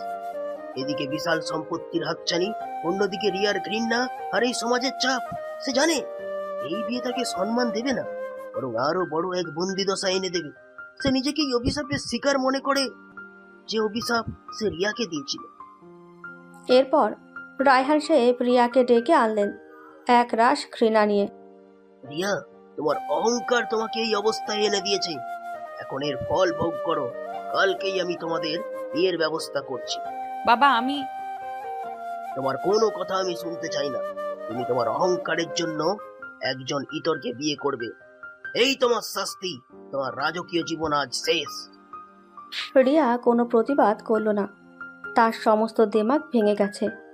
তার মনে পড়ে গেল আসিফের সেই অভিশাপের কথা। একদিন আপনারও অহংকার ভাঙবে, আর আপনারও এই রাসমহল থেকে রাস্তায় নামার দিন আসবে। রিয়া বুঝল সে এখন রাস্তায় নেমে এসেছে, কারণ সে এখন সেই ছোটলোক চাকরের স্ত্রী হতে চলেছে। পরের দিন কোনো জাঁকজমক ছাড়াই রায়হান সাহেবের বাড়িতে রিয়া আর আসিফের বিয়ে হয়ে গেল। রায়হান সাহেবের বাড়িতে সম্পূর্ণ নীরবে মুসলিম রীতির বিয়ে সম্পূর্ণ হলো। কোনো জাঁকজমক বা অতিথি সমাগম ছিল না। কাজী এলেন, আর রায়হান সাহেবের নির্দেশে দ্রুত সব আনুষ্ঠানিকতা শেষ হলো। রিয়াকে একটি সাধারণ শাড়ি পরানো হলো। তার চোখে মুখে ছিল ভীতি আর অপমান। অন্যদিকে আসিফকে পরানো হলো একটি সাধারণ পাঞ্জাবি। সে মাথা নিচু করে বসেছিল। কাজী যখন তাদের ইজাব কবুল পর্ব শুরু করলেন, রিয়া প্রথমে চুপ করে রইল। তার মনে তখন ছোটবেলার অহংকার আর ঘৃণা বাসা বেঁধে আছে। রায়হান সাহেবের কঠোর দৃষ্টি দেখে এবং নিজের অপমানের কথা ভেবে সে অবশেষে কাপা কাপা স্বরে কবুল বলল। আসিফও ধৃতা সত্ত্বেও কবুল বলে রিয়াকে স্ত্রীরূপে গ্রহণ করল। এই বিবাহ কেবল একটি সামাজিক চুক্তি নয়, রিয়া ও আসিফের জীবনের এক তিক্ত পরিণতি ছিল। হাতে গোনা কয়েকজন বিশ্বস্ত লোক ছাড়া কেউ জানল না রিয়া, যে কিনা শত কোটি টাকার উত্তরাধিকারিণী, সে তার ঘৃণিত চাকরের স্ত্রী হলো। রিয়া চুড়ি গহনা পরে মাথায় ঘোমটা টেনে বসল। তার চোখে জল, কিন্তু সে জলে আর অহংকারের ছাপ নেই। আছে কেবল এক নিদারুণ যন্ত্রণা। আসিফ, যার স্বরে ছিল কেবল দুটো ভালোভাবে খেয়ে বাঁচার, সে আজ ধনী শিল্পপতির জামাই। তাদের দাম্পত্য জীবনের শুরু হলো ঘৃণা, ভুল বোঝাবুঝি আর এক কঠিন সামাজিক কলঙ্কের মধ্যে দিয়ে। বাসর রাত। রায়হান সাহেবের বাড়ির এক কোণে বিয়ের জন্য সামান্য সজ্জিত একটি ঘরে রিয়া আর আসিফ প্রবেশ করল। ঘরটি ফুলে ঢাকা থাকলেও সেখানে কোনো ভালোবাসার উষ্ণতা ছিল না, ছিল এক ঠান্ডা নীরবতা। রিয়া ঘরের এক কোণে দাঁড়িয়ে কাঁপছিল। আসিফ দরজা বন্ধ করে রিয়ার দিকে ফিরল। সে দেখল যে মেয়েটি তাকে সারা জীবন ঘৃণা করেছে, আজ সে তার স্ত্রী হয়ে দাঁড়িয়ে আছে। চোখে ভয় আর অপমান, গভীর ঘৃণা আর জেদ নিয়ে। আমার কাছে আসার চেষ্টা করবে না। ভুলে যেও না, তোমার মতো ছোট লোকের সাথে থাকার চেয়ে মরে যাওয়া ভালো। ম্যাডাম, আপনার এই অহংকার আজও গেল না। আমি জানি এই বিয়ে আপনি মানেন না, আমিও মানি না। আপনি আমাকে বাঁচিয়েও অপদস্থ করেছেন, আর আপনার বাবা আমাকে এই রাজমহলের দাস বানিয়েছেন। দাস? হ্যাঁ, তুমি দাসী, আর সব সময় তাই থাকবে। তোমার এত সাহস কি করে হলো আমার সাথে এমন কথা বলার? তুমি কি ভেবেছো আমি তোমাকে আমার কাছে আসতে দেব? আপনার কাছে আসার কোনো ইচ্ছে আমার নেই ম্যাডাম। আমি আপনার সম্মান রক্ষা করতে গিয়েই আজ এই অবস্থার শিকার। আপনার বাবার চাপে আমি এই বিয়ে মেনেছি, কিন্তু আমি আপনার শরীর বা আপনার সম্পদের দিকে তাকিয়ে নেই। আপনি খাটে শুতে পারেন, আমি মেঝেতে শোবো। আমাদের মাঝে আজকের পর থেকে আর কোনো সম্পর্ক হবে না। আপনি আপনার মতো থাকুন, আমি আমার মতো থাকব। এই সমাজের চোখে আমরা স্বামী স্ত্রী হলেও এই ঘরের ভেতরে আমরা দুটো সম্পূর্ণ অচেনা মানুষ। রিয়া আসিফের এই অপ্রত্যাশিত দৃঢ়তায় কিছুটা অবাক হলো। তার অহংকার আঘাত পেল, কারণ সে ভেবেছিল আসিফ তাকে ছোঁয়ার সুযোগ খুঁজবে। আহত অহংকার নিয়ে বেশ, ভালোই তো। আমি চাইও না তোমার মতো কেউ আমার আশেপাশে থাকুক। রিয়া দ্রুত খাটে গিয়ে শুয়ে পড়ল।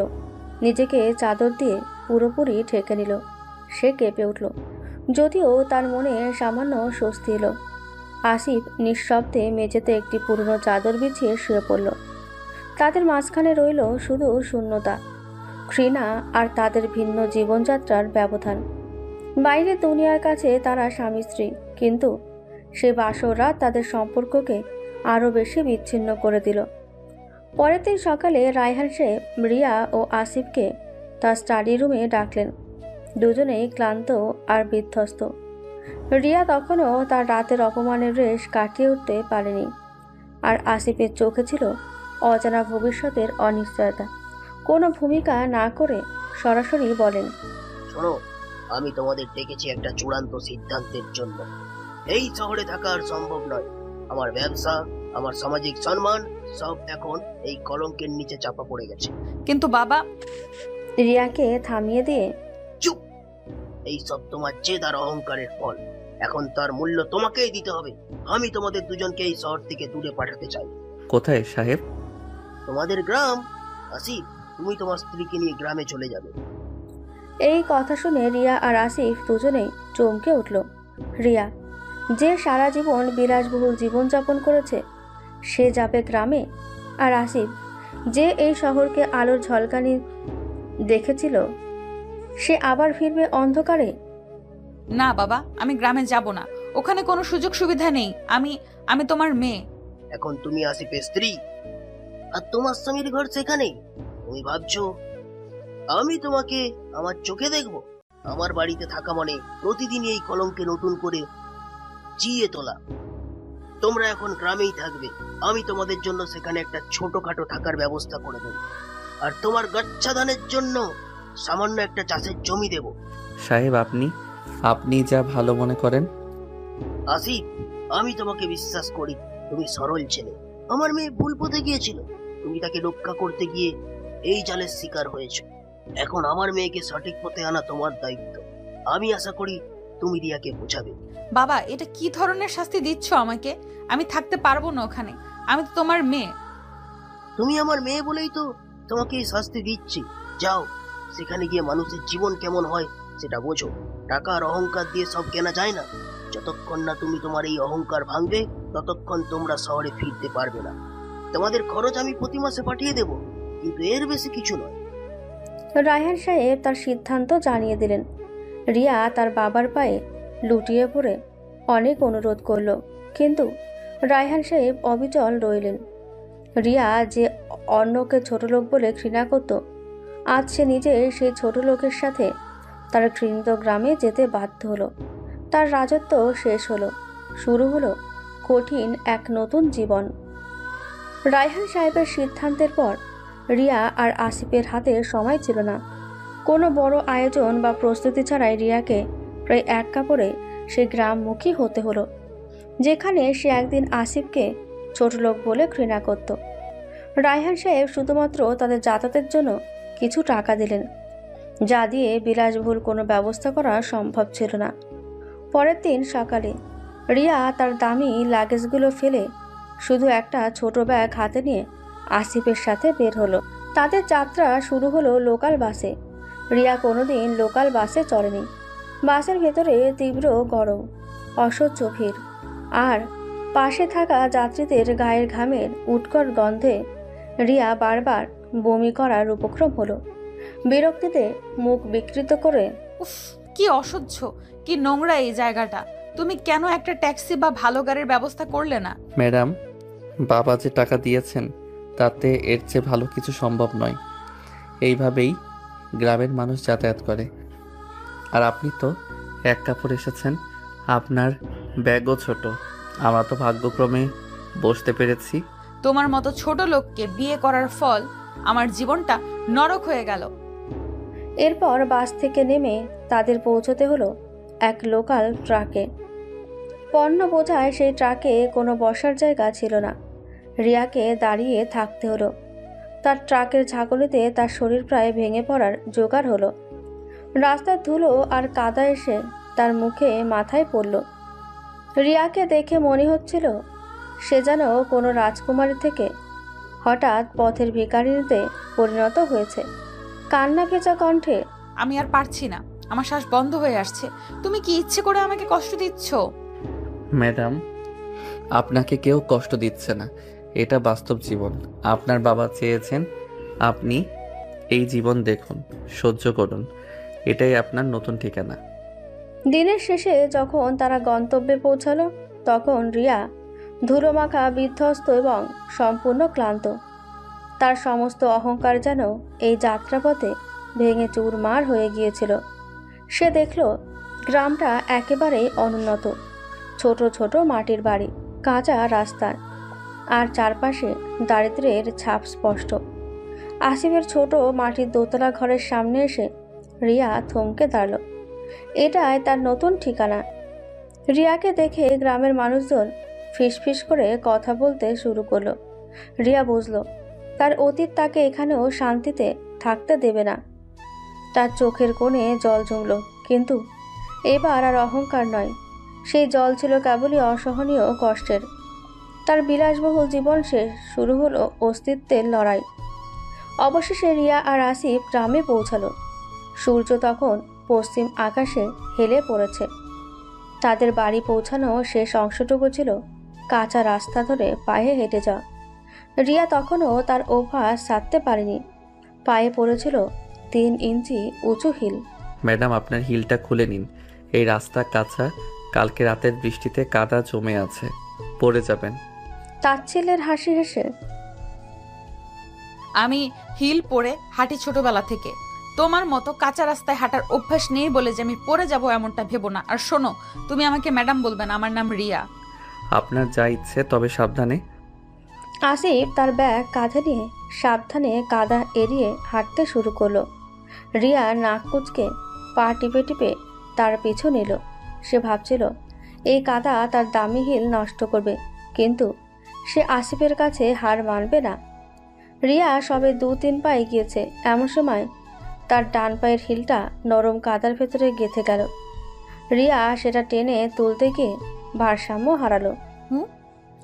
সে এক মুহূর্তের জন্য শূন্যে ভাসল।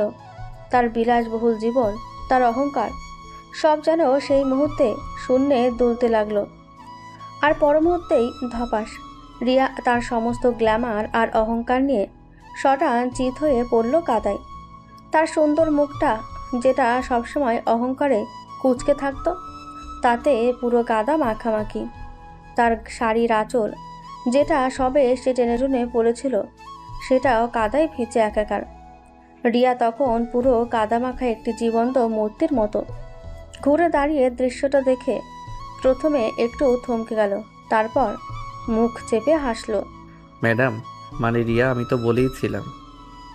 রাগে কাঁপতে কাঁপতে কাদা মাখা হাতে উঠে দাঁড়ানোর চেষ্টা করতে করতে এই হাসছো কেন তুমি, ছোট লোক কোথাকার? রিয়া যত নড়তে চেষ্টা করলো তত কাদা তার শরীরে মাখল।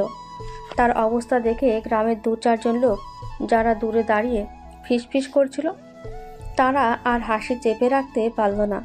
তারা হেসে উঠল। হাসি কোনো মতে চেপে দাঁড়ান, আমি তুলছি। আপনি তো নিজেই প্রমাণ করে দিলেন আপনার অহংকার আপনাকে মাটিতে নামিয়ে দিয়েছে। আসুন। আসিফ তার হাত বাড়িয়ে দিল।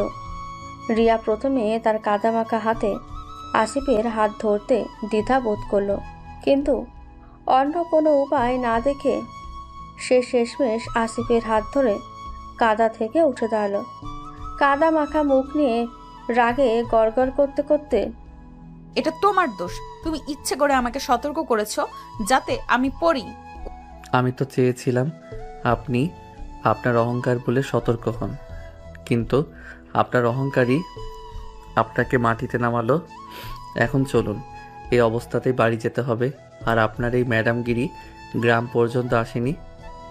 কাদা মাখা রিয়া আর নীরবে হাঁটা আসিফকে দেখে গ্রামের মানুষজন হাসতে লাগলো।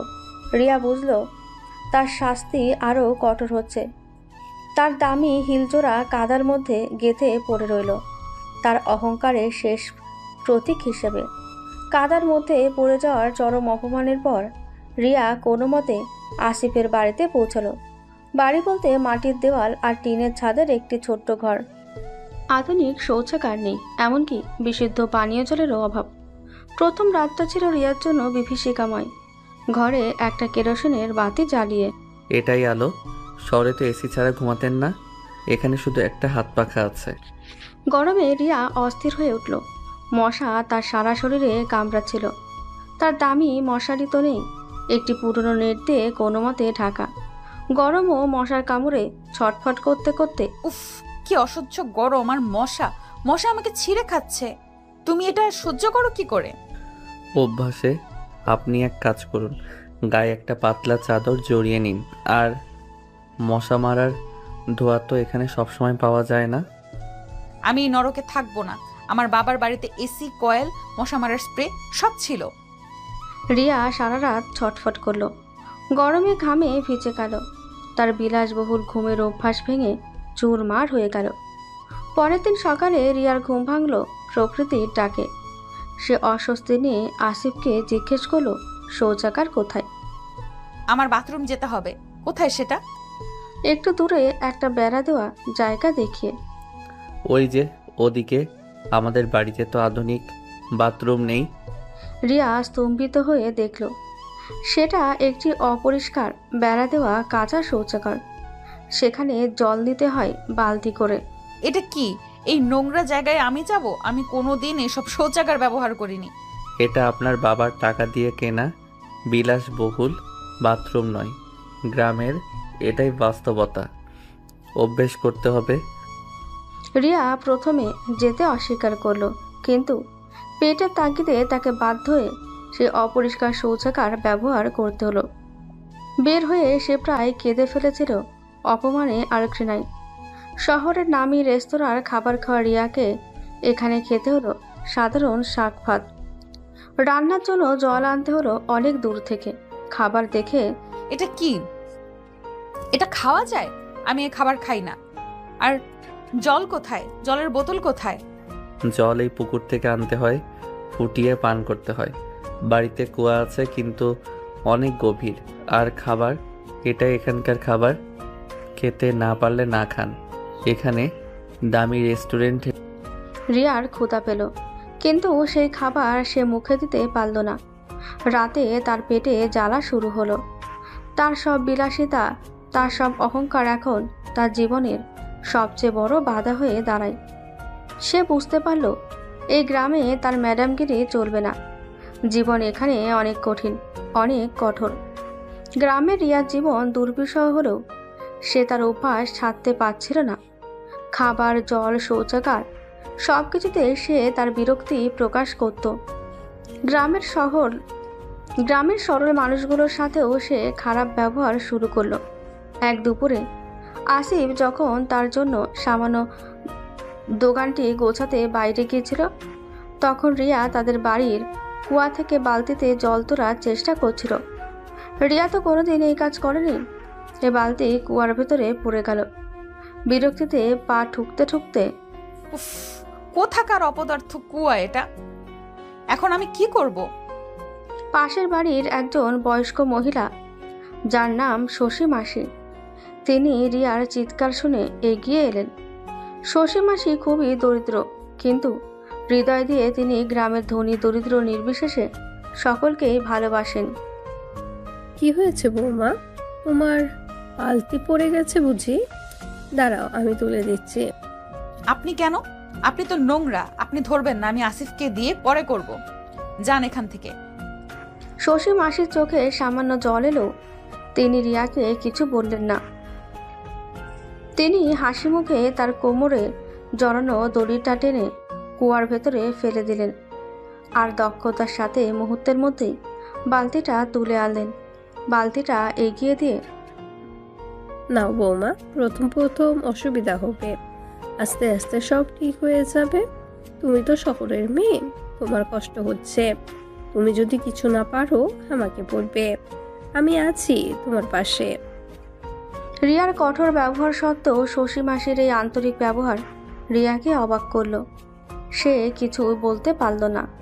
অন্য একদিন রিয়া দুপুরে একা রান্না করতে গিয়ে হাতে ফোসকা ফেলে দিল।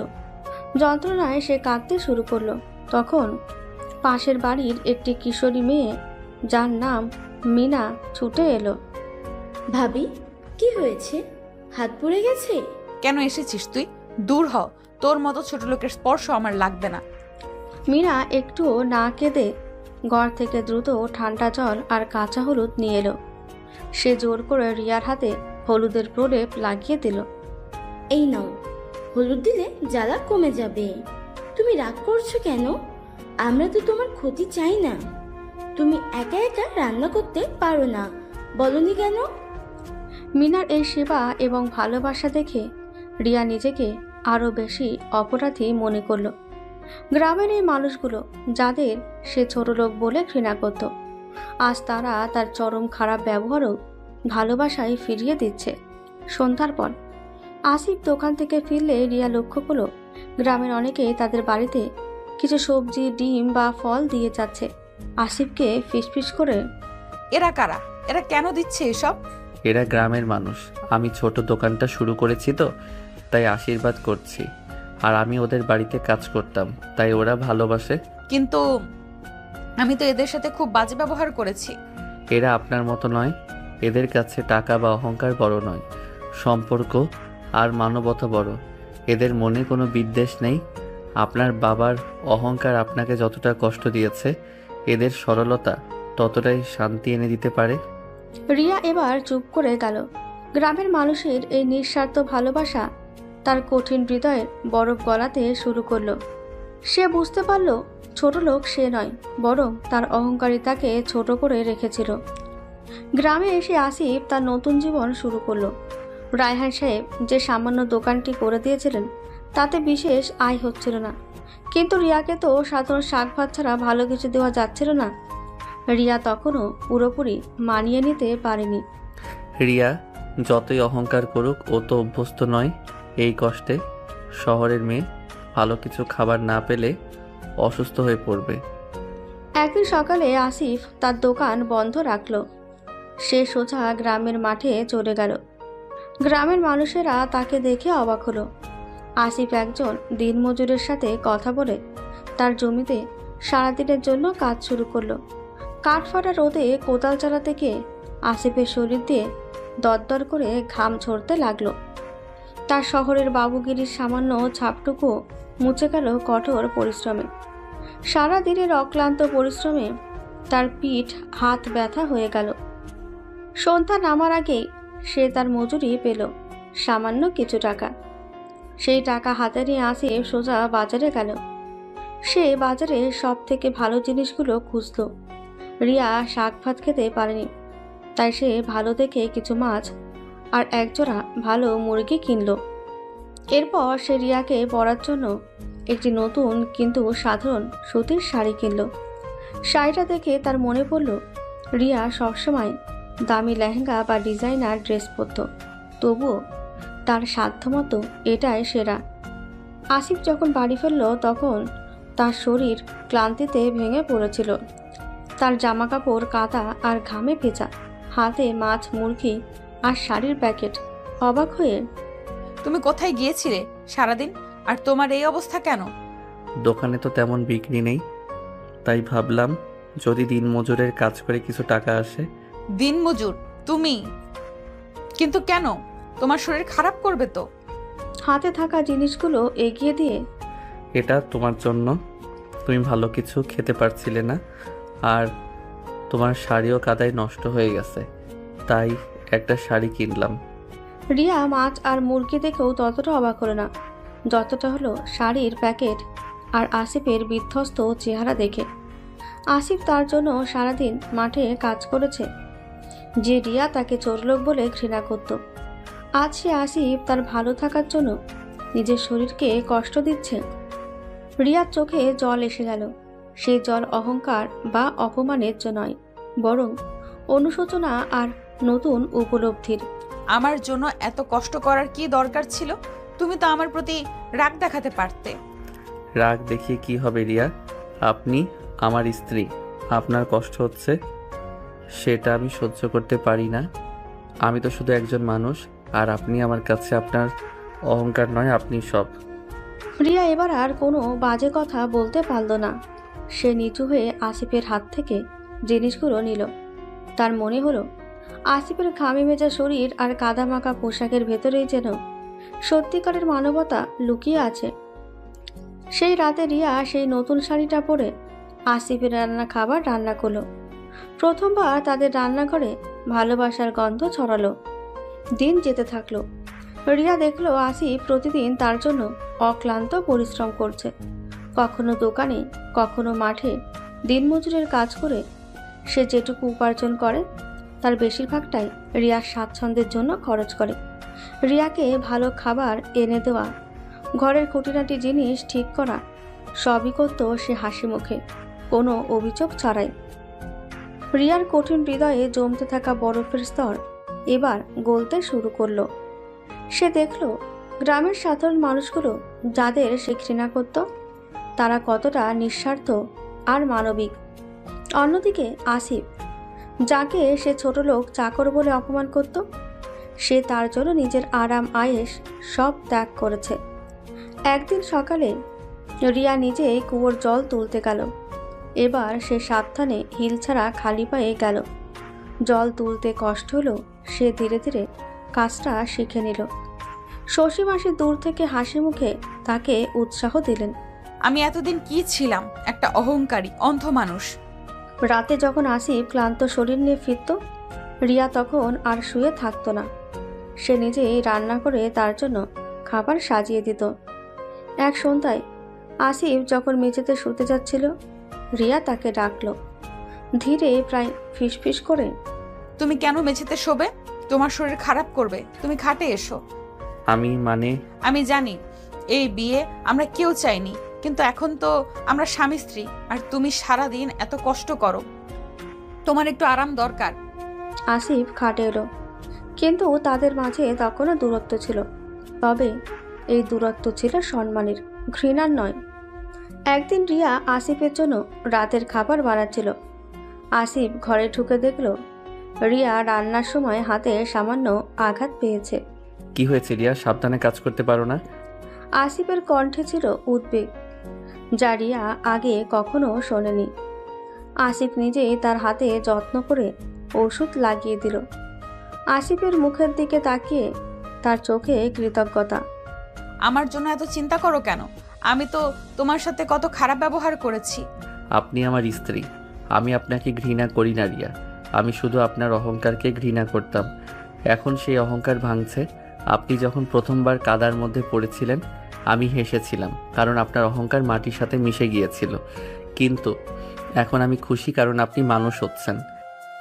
আসিফের এই কথাগুলো রিয়ার ভেতরের দেওয়ালটা ভেঙে দিল। সে বুঝতে পারল আসিফ কেবল তাকে রক্ষা করেনি, বরং তাকে নতুন জীবনও দিয়েছে। রিয়া চোখ নামিয়ে বলল, আমাকে ক্ষমা করো আসিফ। সেই রাতে তাদের মাঝে শারীরিক কোনো সম্পর্ক হলো না, কিন্তু তাদের হৃদয় কাছাকাছি এলো। রিয়া তার জীবনের প্রথম সত্যিকারের শান্তি অনুভব করলো। সেই শান্তি যা কোনো দামি এসি বা বিলাসবহুল বিছানায় পাওয়া যায় না, যা পাওয়া যায় কেবল একজন মানুষের নিঃস্বার্থ ভালোবাসায়। রিয়া তার অহংকারের রাজমহল ছেড়ে এবার মানবতার ঘরে প্রবেশ করল। রিয়ার অনুশোচনা আর আসিফের নিঃস্বার্থ ভালোবাসা তাদের বিচ্ছিন্ন সম্পর্ককে ধীরে ধীরে নতুন এক পথে নিয়ে চলল। রিয়া তার গ্রামে নতুন জীবন মেনে নিতে শুরু করলো। সে এখন আর নিজেকে ম্যাডাম ভাবে না, বরং গ্রামের সহজ সরল জীবনধারার একজন অংশ হতে চেষ্টা করে। সে শশী মাসির কাছে রান্না শেখা শুরু করলো। মিনার সাথে কুয়া থেকে জল আনত। তার ভেতরের অভিমান আর জেদ কমে আস্তে আস্তে এক সহজ মানবিক রিয়া বেরিয়ে এলো। আসিফ দেখলো রিয়া এখন আর তাকে এড়িয়ে যায় না। সারাদিনের শেষে যখন সে ক্লান্ত হয়ে ঘরে ফিরত, রিয়া তার জন্য জল এনে দিত, তার হাত মুখ ধুয়ে দিত আর যত্ন করে খাবার পরিবেশন করত। পরের রাতে আসিফ যখন মেঝেতে শোবার প্রস্তুতি নিচ্ছিল, রিয়া তাকে ডাকলো। আসিফ খাটে উঠল। তারা দুজনেই পাশাপাশি শুয়ে রইল। তাদের মাঝে আর কোনো দেওয়াল ছিল না।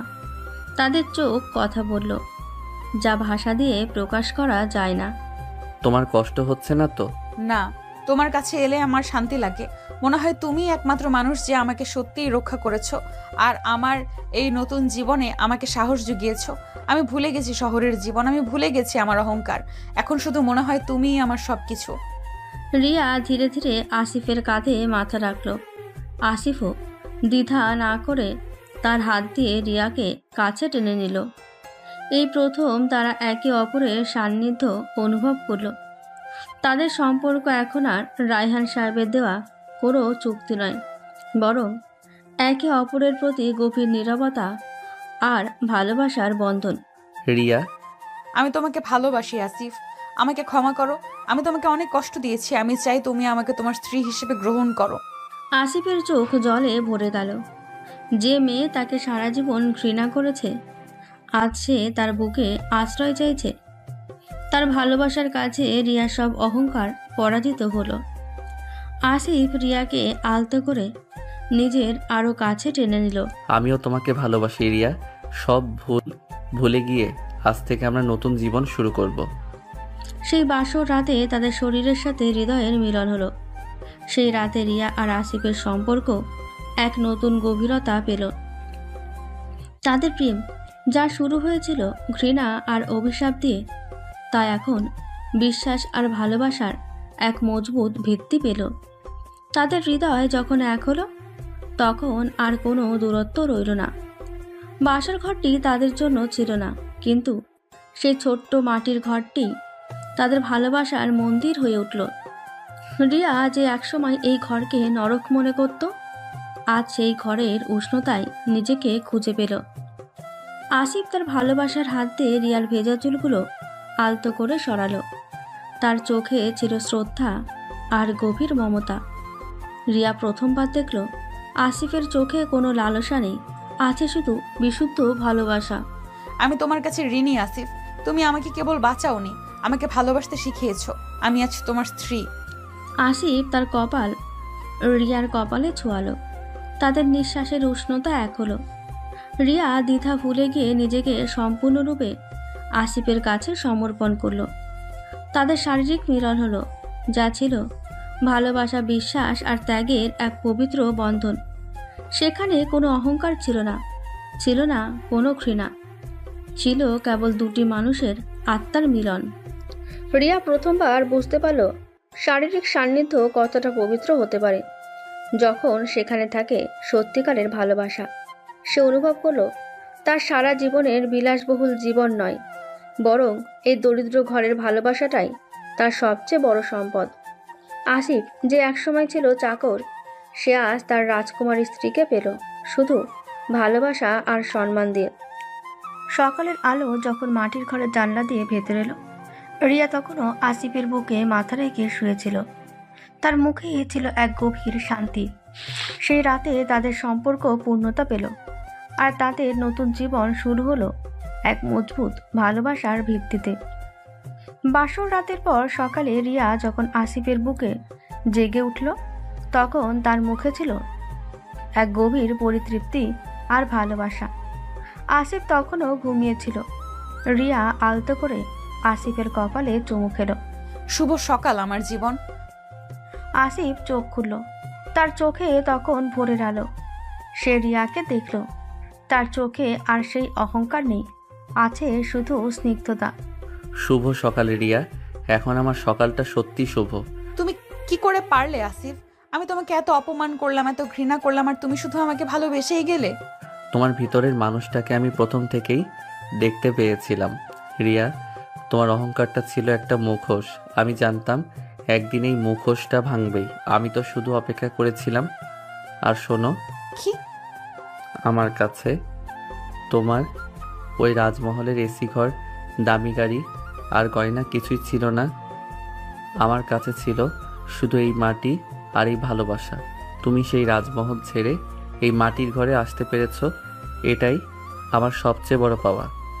আমার বাবা ঠিকই করেছিলেন আমাকে এই পৃথিবীতে এনে, এই মানুষের কাছে এনে। তিনি আমাকে বাঁচালেন। তুমি আমার আসল রাজপুত্র আসিফ।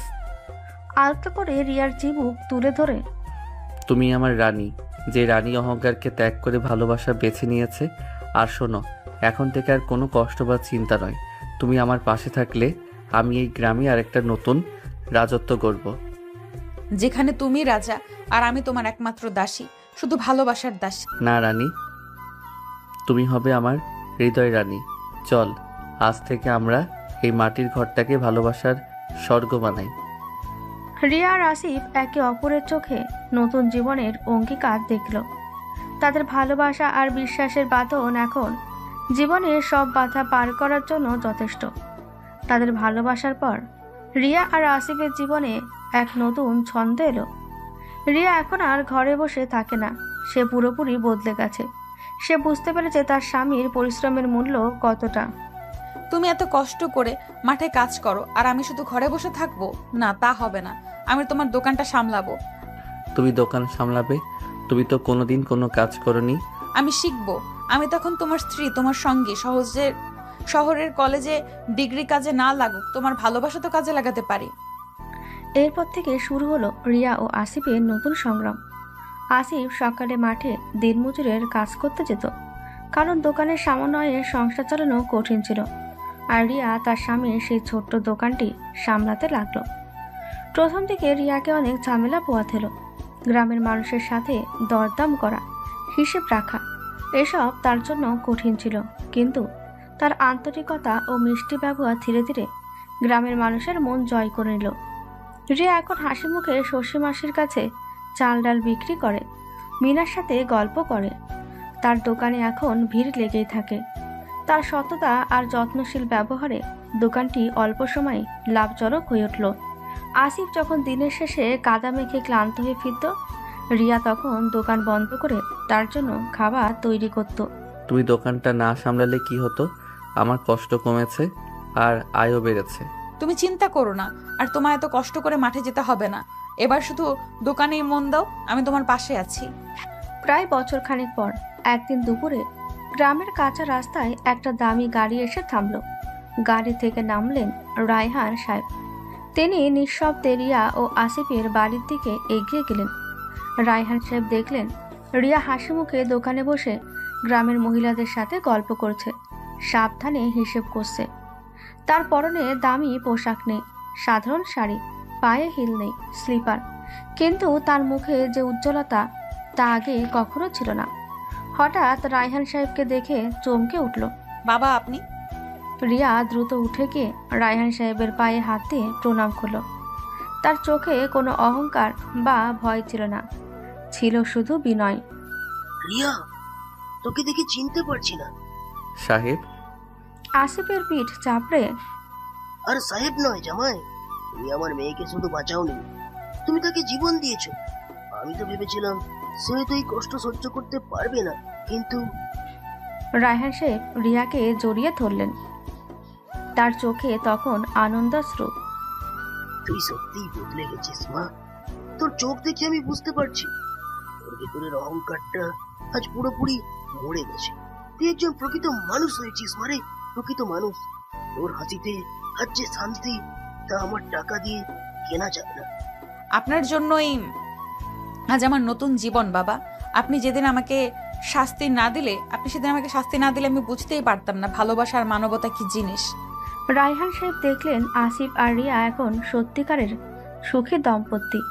তিনি বুঝতে পারলেন তার মেয়েকে সঠিক শিক্ষা দিতে গিয়ে তিনি হয়তো কষ্ট দিয়েছেন, কিন্তু বিনিময়ে তারা পেয়েছে সত্যিকারের ভালোবাসা আর মূল্যবোধ। রায়হান সাহেব সানন্দে ঘোষণা করলেন এবার তারা যখন খুশি শহরে ফিরতে পারে। তবে রিয়া আর হাসিফ হাসি মুখে জানালো তাদের রাজত্ব এখন এই গ্রামেই। রায়হান সাহেবের আশীর্বাদ পাওয়ার পর রিয়া আর আসিফের দাম্পত্য জীবনে আরও আনন্দ এলো। তাদের ছোট্ট সংসার ভালোবাসা আর আনন্দে ভরে উঠল। আসিফ এখন মাঠে যাওয়া অনেকটাই কমিয়ে দিয়েছে। রিয়া দোকান সামলায় আর আসিফ তাকে নতুন পণ্য আনা ও হিসেব রাখার কাজে সাহায্য করে। তাদের যৌথ প্রচেষ্টায় দোকানটি এখন বেশ সফল। এর কিছুদিন পরের কথা, একদিন সকালে রিয়া তার নিত্যদিনের কাজ করতে গিয়ে হঠাৎ অসুস্থ বোধ করলো। বমি বমি ভাব আর মাথা করা শুরু হলো। কি হলো রিয়া, তোমার শরীর খারাপ লাগছে? তুমি তো কাল রাতেও ভালোভাবে ঘুমাওনি। জানি না, শরীরটা কেমন যেন দুর্বল লাগছে, হয়তো গ্রামের গরমে এমন হচ্ছে। আসিফ আর দেরি করল না। সে তৎক্ষণাৎ রিয়াকে নিয়ে গ্রামের স্বাস্থ্যকেন্দ্রে গেল। সেখানকার ডাক্তার একজন প্রবীণ মহিলা রিয়াকে পরীক্ষা করলেন। পরীক্ষা শেষে তিনি হাসি মুখে আসিফকে জানালেন এক দারুণ সুখবর। রিয়া, তোমাকে দেখে মনে হচ্ছে তোমার জীবনে এক নতুন অতিথি আসছে। তোমরা বাবা মা হতে চলেছো। রিয়া আর আসিফ দুজনেই প্রথমে হতবাক হয়ে গেল, তারপর তাদের চোখে মুখে নেমে এলো আনন্দের বন্যা। তাদের ভালোবাসার ফসল, তাদের কঠিন জীবনের লড়াইয়ের পর এই সুখবর যেন স্বর্গের আশীর্বাদ। আনন্দে রিয়াকে জড়িয়ে ধরে, রিয়া, তুমি মা হতে চলেছ। আমার জীবনের সেরা খবর এটা। আসিফ, আমি বিশ্বাস করতে পারছি না, আমাদের সন্তান। গ্রামের সেই ছোট্ট বাড়িতে মুহূর্তেই আনন্দের ঢেউ লাগলো। শশী মাসি এবং মিনা খবরটা শুনে ছুটে এলেন। শশী মাসি রিয়াকে কোলে বসিয়ে আদর করলেন, আর মিনা তাকে নানান ধরনের লোক উপদেশ দিতে শুরু করলো। বৌমা, সাবধানে থাকবে, এখন আর ভারী কাজ করবে না। আমি আসিফকে বলে দেব সে যেন এখন তোমাকে বেশি কষ্ট না দেয়। রিয়া এই প্রথমবার তার জীবনে এত গভীর এবং সত্যিকারের সুখ অনুভব করলো। তার গর্ভে এখন তাদের ভালোবাসার প্রতীক।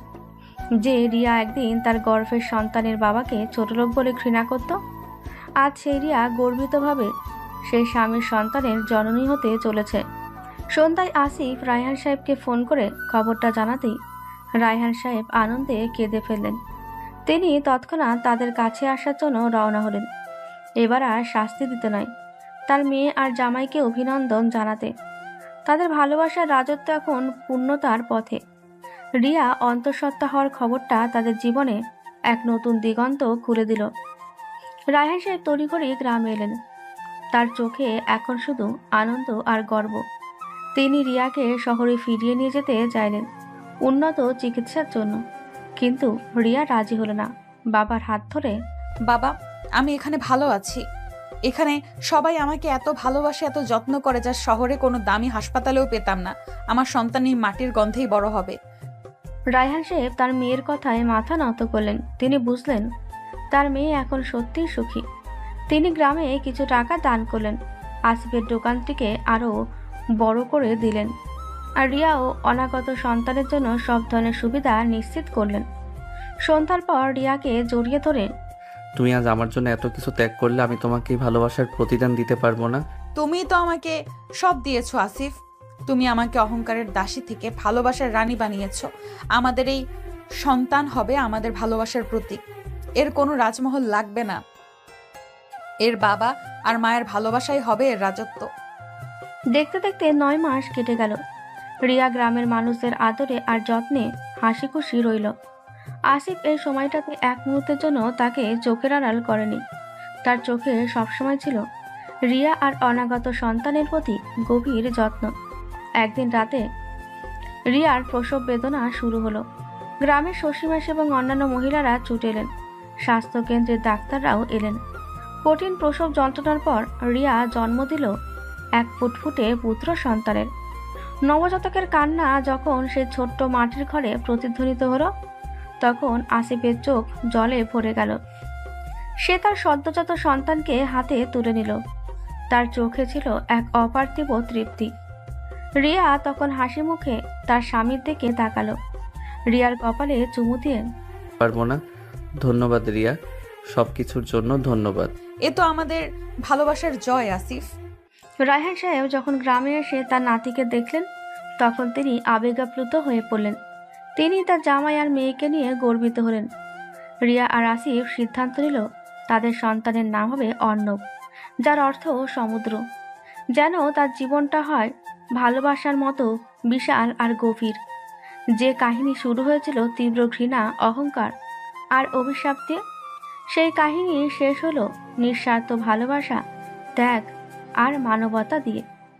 রিয়া তার অহংকারের রাজমহল ছেড়ে মাটির ঘরে নেমে এসেছিল বটে, কিন্তু সেই মাটির ঘরে সে খুঁজে পেল তার সত্যিকারের পরিচয়, তার সত্যিকারের ভালোবাসা। আসিফের অভিশাপ সত্য হয়েছিল, রিয়ার অহংকার ভেঙেছিল, কিন্তু সেই অভিশাপই তাদের জীবনের সবচেয়ে বড় আশীর্বাদ হয়ে এসেছিল। তারা প্রমাণ করল ভালোবাসা আর মানবতাই জীবনের আসল ঐশ্বর্য।